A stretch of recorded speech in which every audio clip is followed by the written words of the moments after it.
Have you ever looked at an object and wondered how it came to be? Well, geography is the study of the Earth and the people and animals that live in it. Do you know where the pyramids are and why they were built? What causes earthquakes? And which country has the largest population in the world? Find out the answers to all these burning questions and many more on Why, What, Where.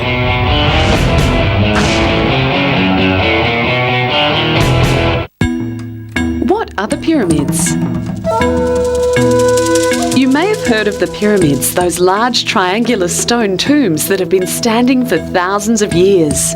Inside you can find some clues to what life may have been like back in ancient Egypt. Can you guess to whom the pyramids belonged? The rich kings of Egypt built one of the most beautiful buildings in the world in memory of his late wife Mumtaz. This white marble dome-shaped building is known as a mausoleum and was named the Taj Mahal. The monument was built in the name of love and devotion for Mumtaz in a city called Agra in India. The Taj Mahal took 22 years to build, and about 22,000 workers were employed to help build it. Between 2 and 4 million tourists visit Agra every year to see this structure. The Taj Mahal is considered to be the 7th wonder of the world. Who built Stonehenge? Why? Have you ever heard of Stonehenge? It's a strange and ancient building structure of huge stones that stand alone in the Salisbury Plain, which is in Wiltshire, England. What is even more odd about this famous collection of stones is that there is no recorded evidence of who built them or why. Although you can imagine there are loads of theories. Some people believe that Stonehenge was built to be used as a temple, and others say it helped with studying the stars in the night sky or watching eclipses. Others think that it could have been built by aliens or people with magical powers. However, these are all just theories because there's no actual proof. What we do know is that Stonehenge was built over thousands of years, from 2800 to 1800 BC. What is hard to imagine is how people in ancient times could have moved the stones. In those days, they didn't have any trucks or cranes like you'd find on a building site nowadays. They must have been pretty strong back then. You can visit Stonehenge and perhaps discover the truth for yourself of how it came to be. People from all over the world come to see these giant statues and even take home a piece from the stones, which is said to give you good luck. Did you know that, like the Taj Mahal, Stonehenge is one of the 7 ancient wonders of the world?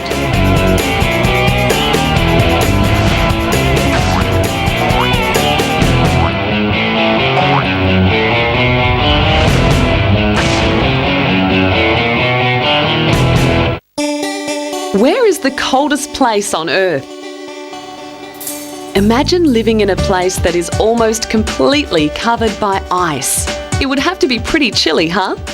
Antarctica is not only the coldest place on Earth, it's also the windiest, wettest and driest place on Earth.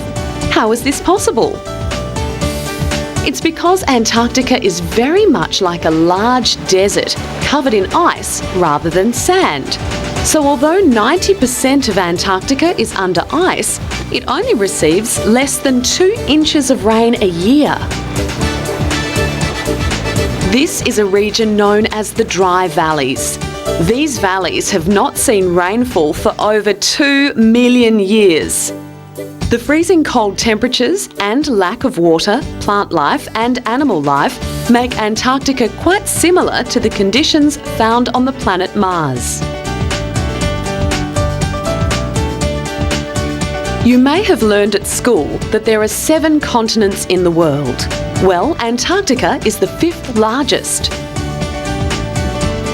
The temperature can fall to minus 89 degrees. How many people do you think actually live there? That's actually a trick question. No culture or race of people is native to Antarctica. However, many researchers, biologists, geographers and scientists live there temporarily to research and study the continent. It's estimated that at any given time there are at least 1,000 people living in Antarctica, but this number varies depending on the season. If all the ice in Antarctica were to melt, the level of the sea would rise by as much as 200 feet. Antarctica has no trees or bushes at all. The only things that really grow are moss and algae. The only animals that live in Antarctica depend on the sea for their food, and they leave the continent when the winter arrives. But the most famous inhabitant of Antarctica has to be the penguin. Penguins are birds that don't fly, but they make excellent swimmers. They live on pack ice and in the oceans around Antarctica and breed on the land or ice surfaces along the coast and on islands.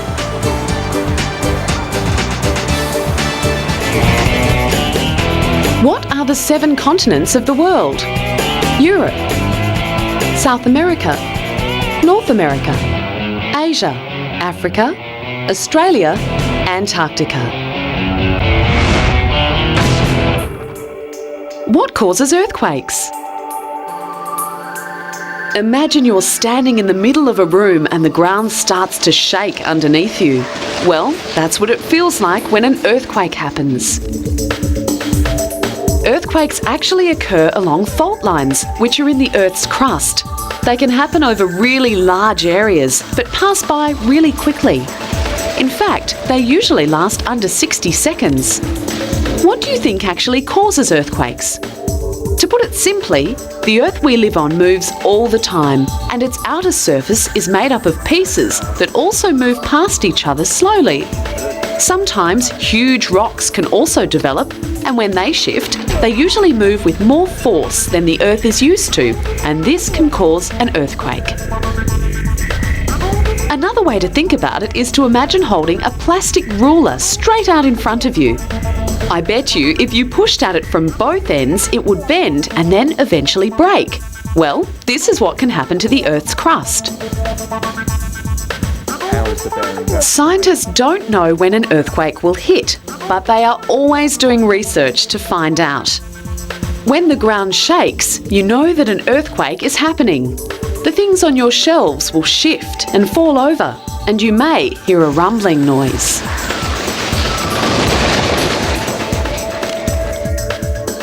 You can measure the strength of earthquakes by something called a Richter scale. 5 is the highest, but anything below 4 usually doesn't cause much damage. You can find out more about earthquakes by going to your local library or by looking them up on the internet.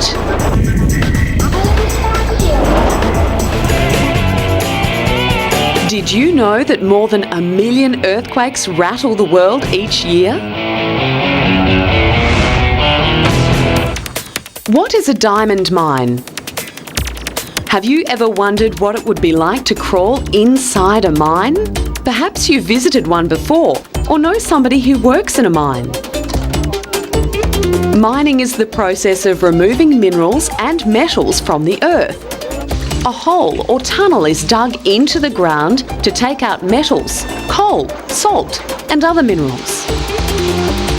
Copper, tin, nickel, iron ore, gold, silver, and diamonds are just some examples of what can be mined.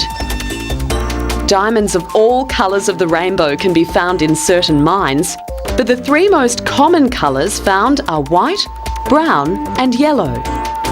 Diamonds require specific geological conditions in order to form, so that means they're only found in certain places. South Africa produces most of the world's diamonds, but there is also diamond production in Canada, Australia, China, and South America. Diamonds were formed at least 990 million years ago, although some are estimated to be as many as 4.25 billion years old. There are two ways to mine diamonds: open pit mining, where diamonds are on the surface of the ground, or underground mining, where the jewels are found below ground. Diamonds can also be removed from sand, gravel and clay. It is unlikely you would find one in your backyard or at the beach. It might be worth exploring though. Did you know that diamonds are carried to the surface by volcanic eruptions? What is a landslide? You may not have heard of a landslide, as they don't happen in all parts of the world. But you will know one if you see one, because just like you'll see with this landslide in Japan, the mess and damage from them is pretty huge. Sometimes an entire side of a mountain can collapse. All the dirt, rocks and anything that's on the land just slides down the slope until it crashes into one big mess at the bottom. Pretty amazing, huh? There are different reasons as to why they occur, and scientists are always researching the causes. Too much rain can cause landslides because a slope can get heavier and then collapse. Have you heard of erosion? This is what happens when things wear away, and erosion can be another cause of a dangerous landslide, especially if the dirt and earth erosion occurs on a mountain. Landslides travel really fast and can cause a lot of damage, particularly if they happen in towns or villages. Where are deserts found? Can people live there? When you think of deserts, what sort of life forms do you imagine living there? Do you picture strange creatures living in the sand? What plants, fungi, animals and people might there be in this part of the world's great desert lands? Deserts are found in northern Africa, western North America, western Asia, the centre of Australia and on the west coast of South America. Deserts are very dry because, like Antarctica, they don't get much rain. Wind helps deserts form. The wind that blows in the desert comes from far away water. As it travels, the moistness leaves. By the time any wind reaches the desert, it's very dry. So the wind helps form sand dunes. Sand dunes are huge piles of sand blown by strong gusts of wind. This is a desert in Kuwait, in Saudi Arabia, and the people who live here are called Bedouins. Living in the desert is almost impossible because it's so hot, so the Bedouins have to travel around with their herds of sheep, goats and camels, moving from one fertile area to another. There are many animals in the desert. Some are very large, like horses or gazelles. Both are big and have to travel long distances to find water at a spring or an oasis. Camels are also extremely big. They have 1 or 2 humps used for storing water and food. This means that camels can survive on very little water. The desert is one of the hottest places in the world because it absorbs more heat from the sun than land in humid climates. Most deserts get less than 25 centimetres of rain every year. In summer, temperatures can reach 100 degrees or even higher. Winters are mild in some deserts, while others have freezing temperatures and snow. It all depends which desert you're in. Coming up, we find out which country has the most people and discover the world's tallest mountain.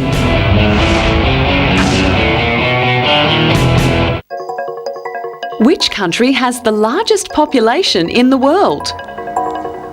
The land of China is not the world's largest country.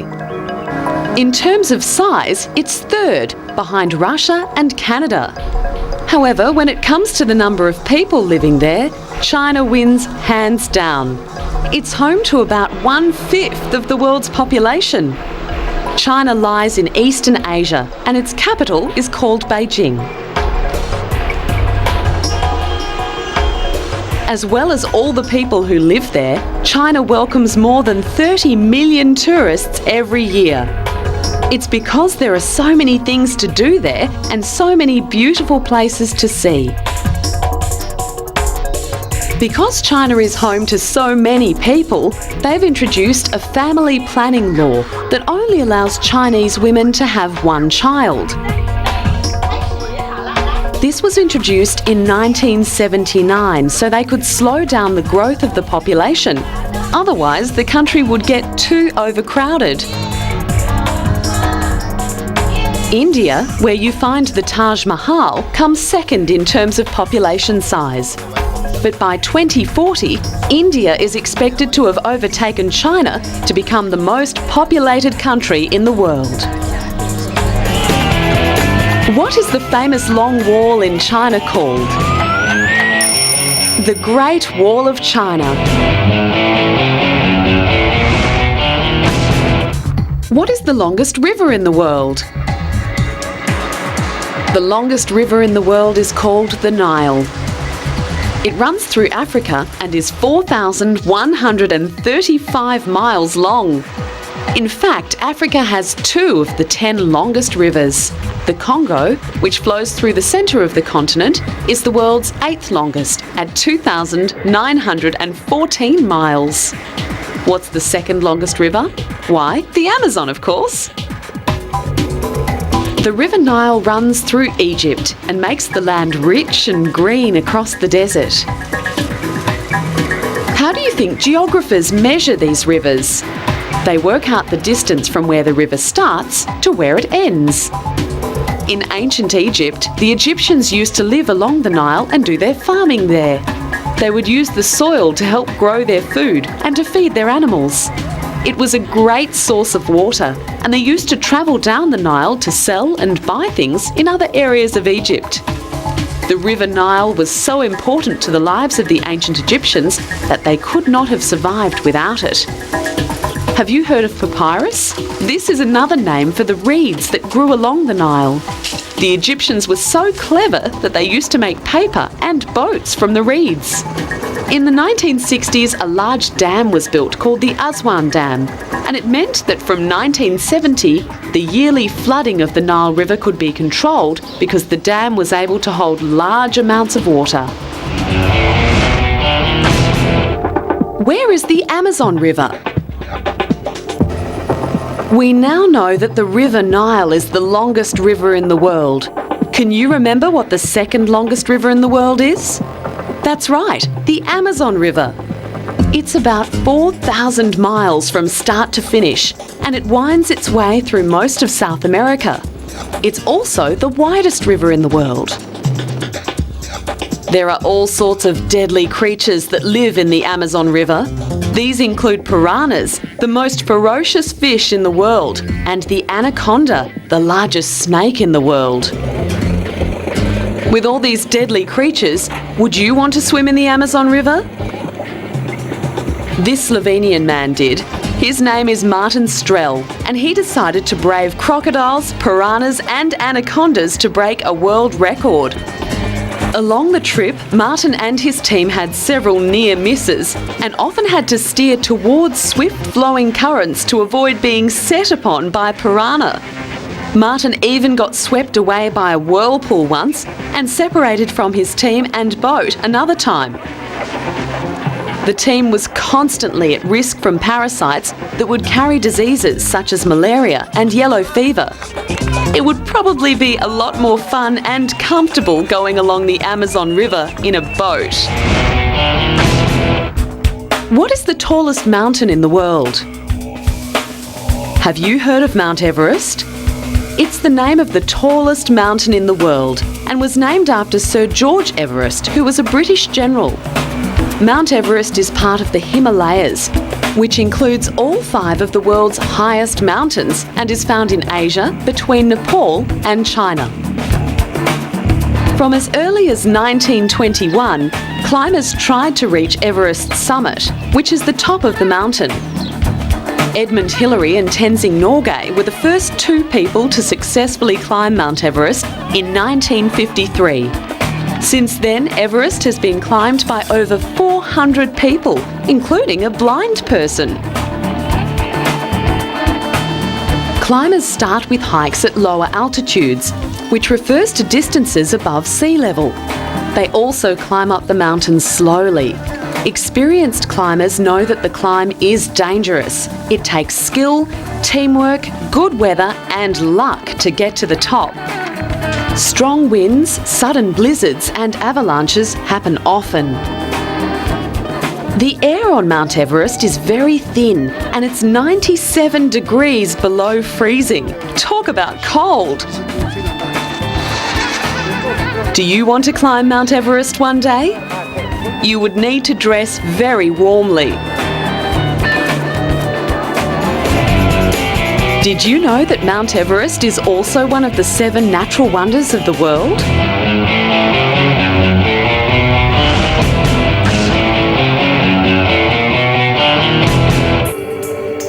Learning about the Earth can be loads of fun. The world in which we live is made up of so many different people, plants and animals. By studying geography, you can discover fascinating facts about cultures, landscapes and environments across the world and the links between them.